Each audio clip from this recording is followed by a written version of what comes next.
তোমাদের পাশেই আছি হৃদয়ের কাছাকাছি। জীবনের পথ সোজা নয়, আশা নিয়ে নিত্য বাঁচি।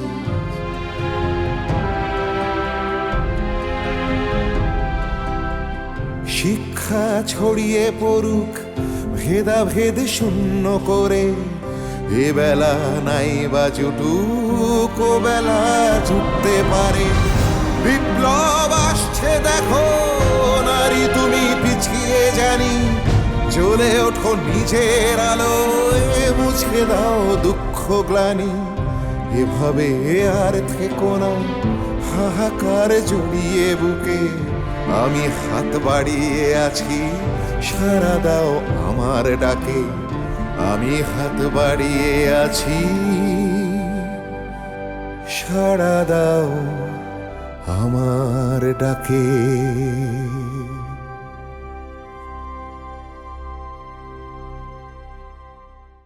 আমি কালই বাড়িতে একটা চিঠি লিখে দেব।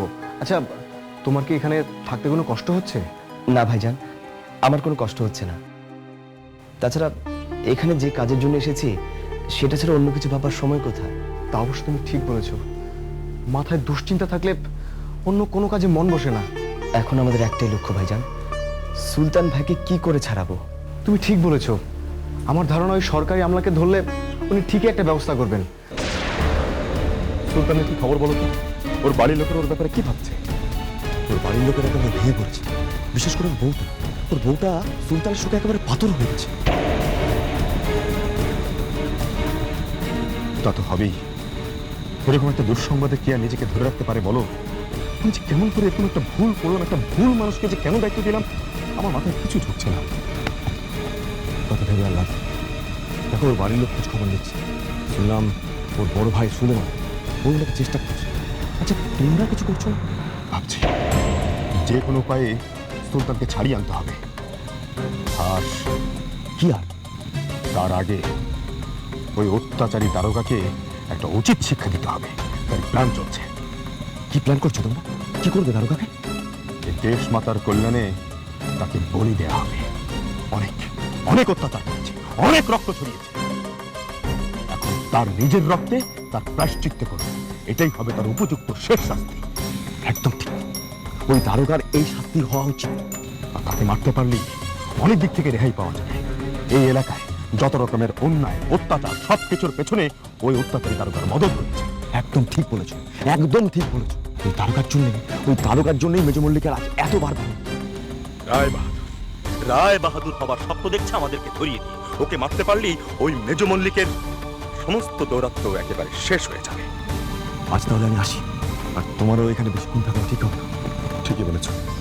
নতুন কোনো খবর এলে অবশ্যই আমাদের জানাবে। ভালো থেকো। বন্দে মাতরম, বন্দে মাতরম। আসি।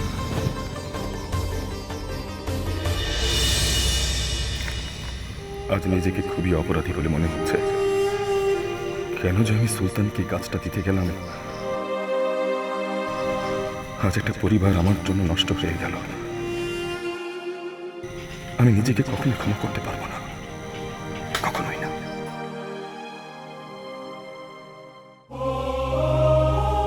ম্যাডাম ফারজানা, এখানে কাজের কোনো অগ্রগতি হয় নাই। এখানকার পুলিশ মনে হচ্ছে কিছু গোপন করছে। আমাদের সুলতান আলী সম্পর্কে কোনো খবরই দিচ্ছে না। এমনকি কোন থানায় বা জেলে আছে সেই ব্যাপারেও আমরা সম্পূর্ণ অন্ধকারে। আমরা খুব অসহায় বোধ করছি। এই অজানা অচেনা শহরে আপনার পরামর্শ মতো যেখানে যেখানে যোগাযোগ করার করেছি, তবে কোনো সমস্যার সুরাহা হয়নি। আমি আরো কয়েকটা দিন ধৈর্য ধরে সুলতান ভাইয়ের খোঁজ করতে চাই। তাই ঢাকায় ফিরতে কটা দিন দেরি হবে। জানি কাজের প্রচুর ক্ষতি হচ্ছে, তবে আমার মানসিক এবং পারিপার্শ্বিক অবস্থা ভেবে আমাকে ক্ষমা করে দেবেন। খুদা হাফেজ। ইতি ফুল মিয়া।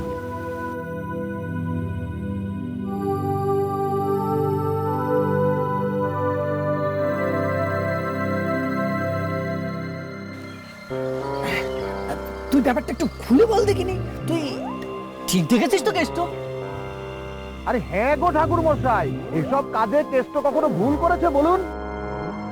কাল বিকেলবেলা যখন হাটে যাচ্ছিলুম দেখলুম মোহর আলীর বাড়িতে কাবুলিওয়ালা বসে আছে। হ্যাঁ, তারপর তারপর তারপর ওই সন্ধ্যেবেলা যখন বাড়ি ফিরছিলুম তখনও দেখলুম কাবুলিওয়ালা ঠাই বসে আছে। সে কি আজও মোহর আলীর বাড়িতে বসে আছে? আলবাত বসে আছে। আজ যদি আমি ওদিকে যাইনি কর্তা, কিন্তু আমি এটা বলতে পারি ঠিকই বসে আছে। কিন্তু মোহর আলীর বাড়িতে হঠাৎ কাবলিওয়ালা এসে বসে থাকবেই বা কেন? আমার মনে হয় কি কর্তা, মোহর আলী ওই কাব্যলার কাছ থেকে টাকা পয়সা ধার নিয়েছে। আরে মনে হয় কি ঠাকুর মশাই, নিশ্চয় নিয়েছে, নাহলে কাবুলিওয়ালা বেটা কেন মোহর আলীর বাড়িতে এভাবে বসে থাকবে? তাহলে তো মোহর আলী বেটা এবার আচ্ছা জব্দ হয়েছে, কি বলো তর্ক? এবার দেখবো বেটা কি করে। ওরা কাবুলিওয়ালা টাকা না পেলে এক সপ্তাহ অব্দি ঠাই বসে থাকবে। ওরে বেটা, এক সপ্তাহ কি বলছিস, বলে 1 মাস কড়াই গন্ডায় না বুঝে নিয়ে ওরাও বাড়ি থেকে নড়বে না, দেখে নিস। তার সঙ্গে তো কিস্তি খাওয়ারই তো আছেই।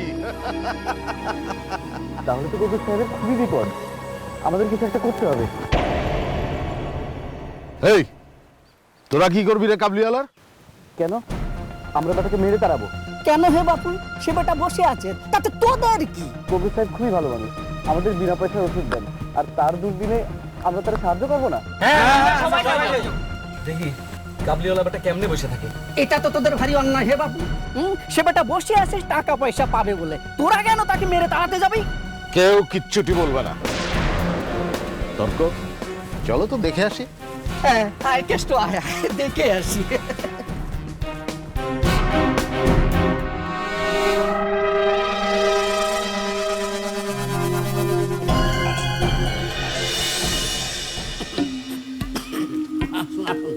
কবরেজ, ও মোহর কবরেজ, বাড়িতে আছো নাকি? এসে গেছে। কি ব্যাপার মল্লিক সাহেব, একেবারে সদল বলে এই গরিবখানায়? না না, শুনলাম তোমার বাড়িতে নাকি কাবলিওয়ালা এসেছে। ও, তাই এই খবরটা নেওয়ার জন্য আপনি আবার কষ্ট করে আমার এখানে এলেন কেন? আমাকে বলতেন, আমি অবনত মস্তকে আপনার সঙ্গে গিয়ে দেখা করতাম। ওই ওই শুনলেন শুনলেন, ওর যত তেরা বেকা কথা। বলি গায়ে যে কাবলিওয়ালাদের উৎপাতে বেঁচে থাকা দায় হচ্ছে, সে খবর জানো? জানি। আরে উৎপাত বলে উৎপাত, এই বেটার হার জ্বালিয়ে খেলো। টাকা পাবে, টাকা নেবে, যখন হবে তখন দিয়ে দেবে, তাই বলে ভদ্রলোকের বাড়িতে এসে বসে থাকা, এটাই তো ওই বেটাদের দোষ। তা তা বেটা গেল কোথায়? শুনি তো দেখি কি বলতে চায়। সে কাল রাতেই চলে গেছে।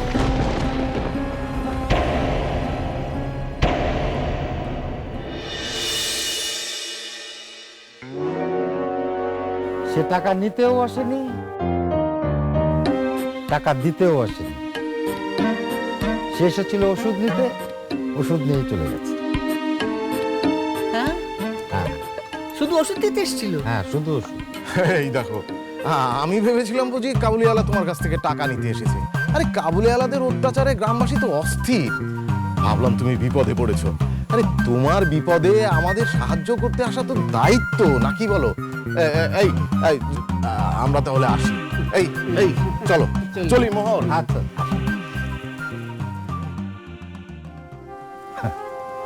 বিপদে পড়লে যে আপনি কত উপকার করবেন সে আমার জানা আছে।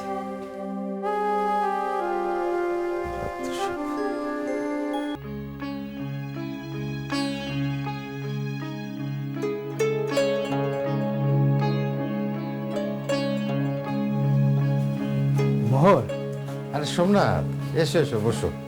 তোমার কথাই ভাবছিলাম। সুলেমানের একটা চিঠি এসেছে। সেই সংবাদ শুনেই তো ছুটে এলাম। বিস্তারিতভাবে না শোনা পর্যন্ত মনে কিছুতেই শান্তি পাচ্ছিলাম না। তা কি লিখেছে সুলেমান? খুব আশাব্যঞ্জক কিছু লিখেনি।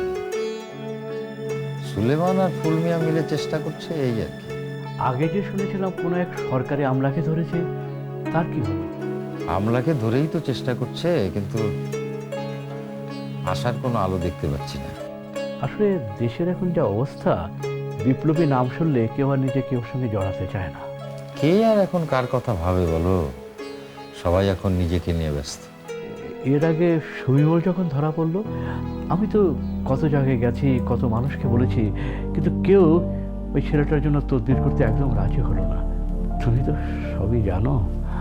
আসলে বিপ্লবীদের প্রতি ইংরেজদের যে মনোভাব, তাতে যে তদবির করতে যাবে সেই তো ফেঁসে যাবে। হ্যাঁ, সেই ভয়ে তো কেউ বিপ্লবীদের সাহায্য করতে রাজি হয় না।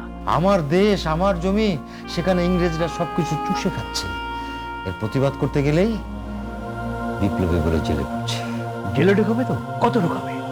জেলের ভেতর জায়গা কম হয়ে যাবে, কিন্তু বিপ্লবীদের সংখ্যা কমবে না। দেশের ঘরে ঘরে স্বাধীনতা সংগ্রামে জন্ম নেবে।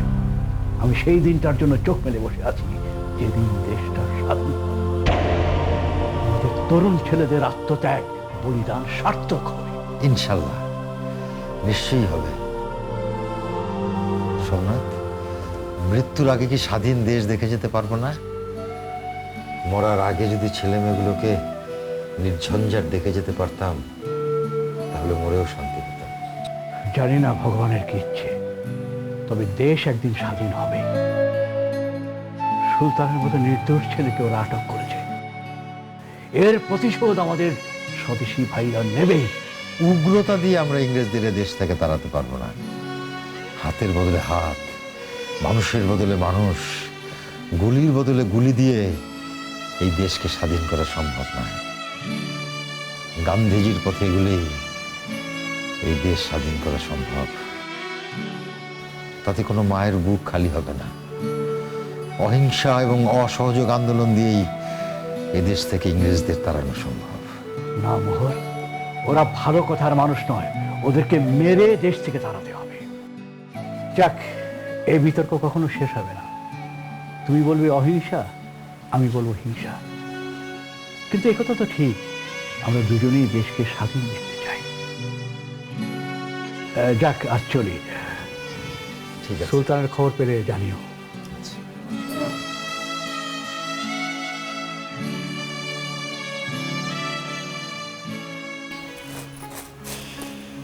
বুবু, তোমার ছোট বৌমাই কিন্তু লক্ষ্মীমন্ত। দেখো কেমন তোমার সেবা যত্ন করছে। আর বড় বউ কি একটা বাহানা দিয়ে স্বামী সন্তান সব নিয়ে বাড়ি ছেড়ে চলে গেল।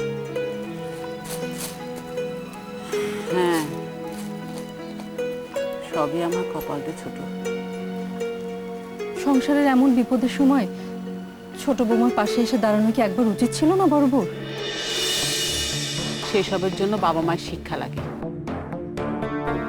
এমনি এমনি হয় না। আর ঝাড়ফুঁক করা বাড়ির মেয়ে সেই শিক্ষা পায়নি। ঠিকই বলেছ, বড় বউ সত্যি সত্যি সেই শিক্ষা নেই। সামান্যতম ভদ্রতা জ্ঞানটুকুও তার নেই। সেই শুধু জানে প্যাচ কষতে। শুধু বড় বৌমার একা দোষ দিব কেন? সুলেমানের দোষ কি কম? সেও তো বউয়ের কথা শুনে বাপ মায়ের উপর রাগ করে বউ বাচ্চা নিয়ে ঢাকায় চলে গেল।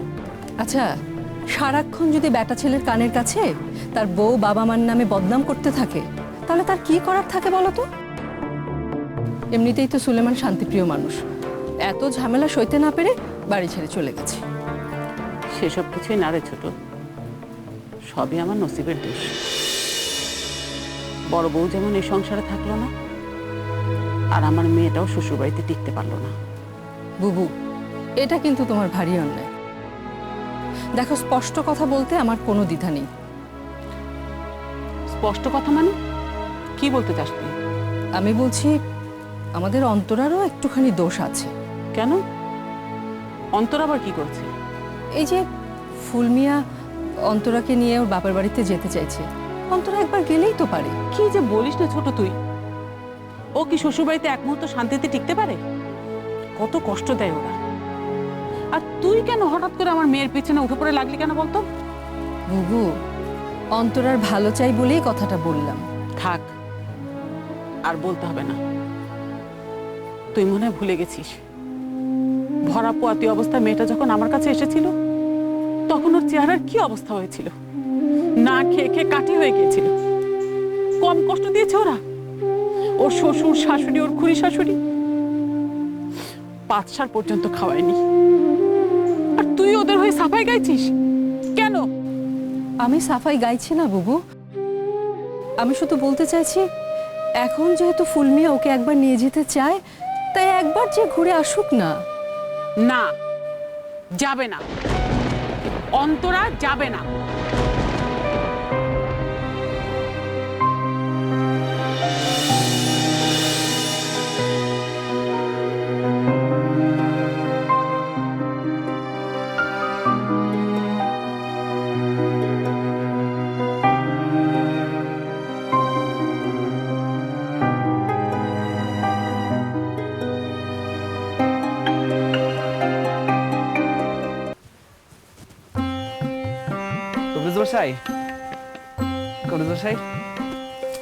আরে তোমরা কি ব্যাপার, এত কিছু আনতে গেলে কেন? আপনি আমাকে জন্য যা করছেন তার তুলনায় সব কিছুই না। আপনার ওষুধ খেয়ে বাগদিপাড়ার সকলে ভালো হয়ে গেছে, কারো কোনো অসুখ নাই। আপনি আমাকে ভগবান কবিরাজ মশাই, আপনার এই ঋণ আমরা কোনোদিন শোধ করতে পারবো না। সব উপরওয়ালার ইচ্ছা, আমি তো উপলক্ষ মাত্র। তবু আপনি না থাকলে অসুখ বিসুখে আমাকে দেখবার মতো কেউ নেই। আমার ওষুধ খেয়ে রোগী ভালো হয়ে গেছে, এটাই আমার কাছে সবচেয়ে বড় তৃপ্তি। কাল বড় ঝিলে মাছ ধরতে গেছিলাম, সবচেয়ে বড় মাছটা নিয়ে আসছি, খেয়ে দেখবেন স্বাদ হবে।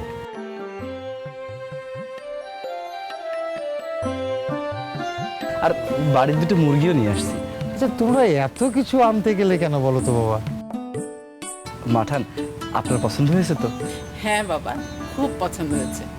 এত বড় মাছ তো সচরাচর দেখা যায় না, আর তোমাদের কবিরাজ মশাই এই মাছ খেতে খুব পছন্দ করে। আবার যদি পাই আবার এনে দেব। এবার তাহলে আমরা যাই কবিরাজ মশাই। আচ্ছা এসো। আর এই সময়টাতে চারিদিকে খুব অসুখ বিসুখ ছড়াচ্ছে, একটু সাবধানে থেকো। আর কোনো কিছু হলে আমাকে জানিও। হ্যাঁ জি, আগে নমস্কার। নমস্কার।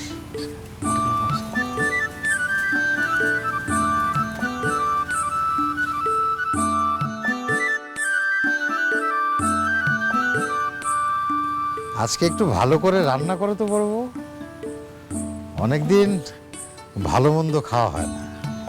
আচ্ছা ঠিক আছে, আমি ওদেরকে ডেকে নিয়ে আসছি, সবাই একসাথে তুলে নিয়ে যাবো। ঠিক আছে।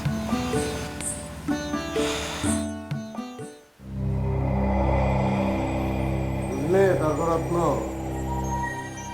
যতদূর জেনেছি সুলতানকে ছাড়িয়ে আনাটা অত সহজ কাজ হবে না।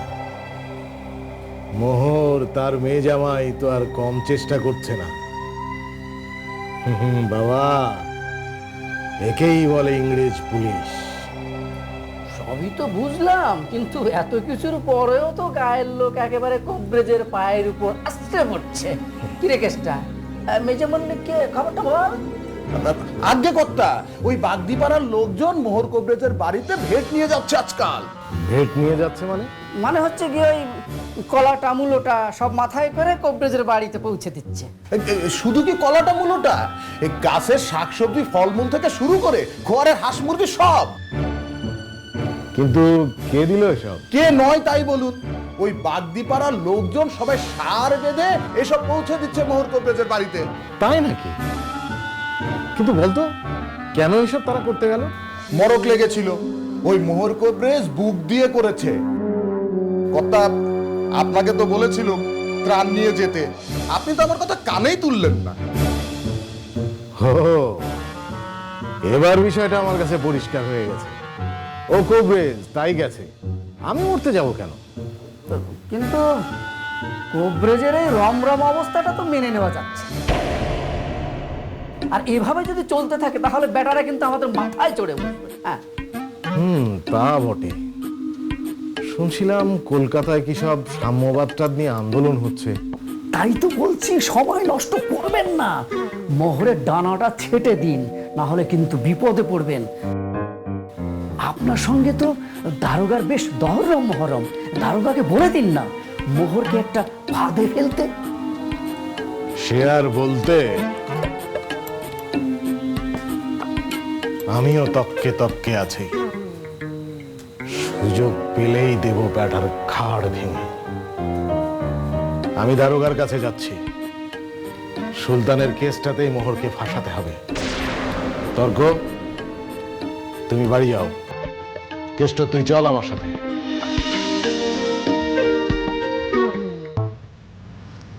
আজকের মাছ সবজিগুলো কিন্তু খুব ভালো ছিল, একদম টাটকা, তাই না?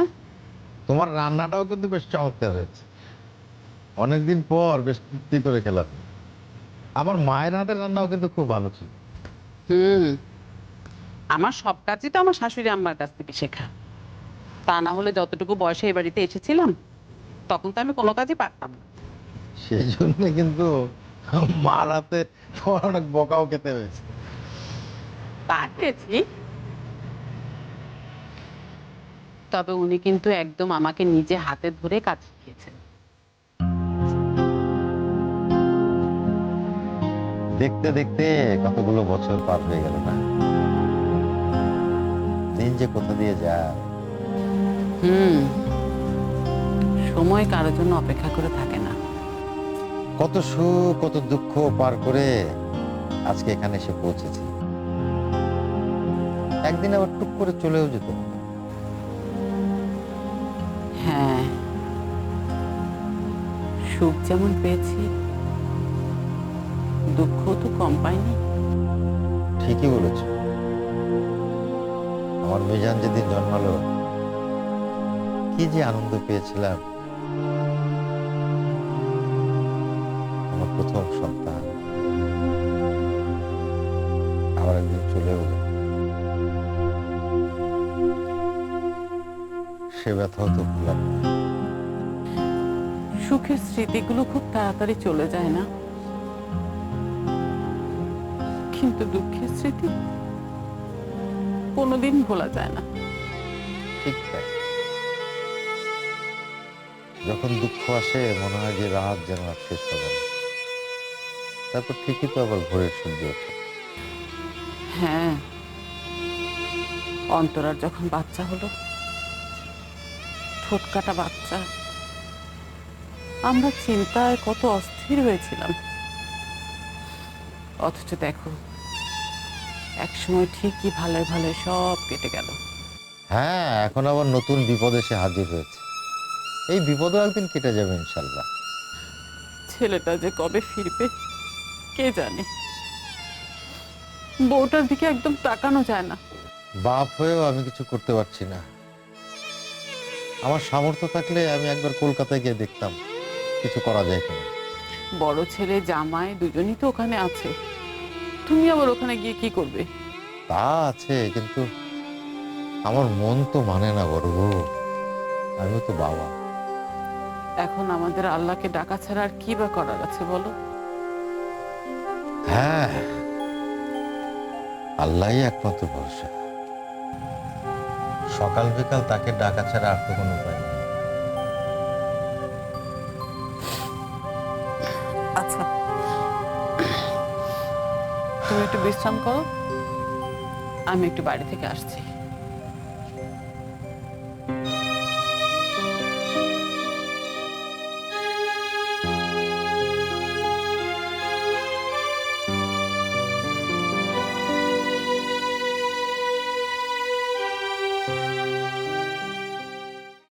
তুমি তো বলেছিলে পরিবারের কারোর সাথে বিপ্লবীদের যোগাযোগ থাকলে চাকরিতে সমস্যা হয়। হ্যাঁ বলেছিলাম, কিন্তু আমার পরিবারে বিপ্লবীর কোনো যোগ নেই।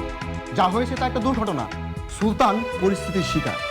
হ্যাঁ, তোমার ভাই তো কচি খোকা, ওইরকম গুন্ডা সন্ত্রাসীর জন্য তুমি অফিস কামাই করে কলকাতায় যাবে। এখনো তো মরেনি, তাতেই যখন শুনবে ওখানে মরে পচে আছে তখন কি করবে? 1 মাস নাকি 1 বছর ছুটি নিয়ে বসে কাঁদবে? কি করবে শুনি? হামিদা,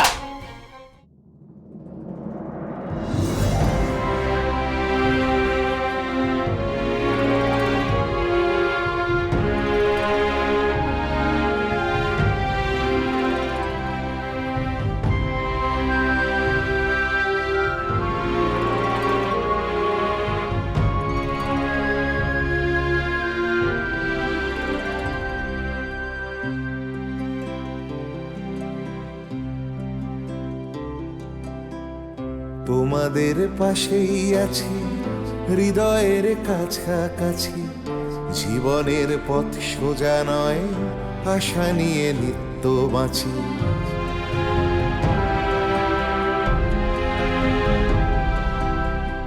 তোমাদের পাশেই আছি হৃদয়ের কাছাকাছি, জীবনের পথ সোজা নয়, আশা নিয়ে নিত্য বাঁচি।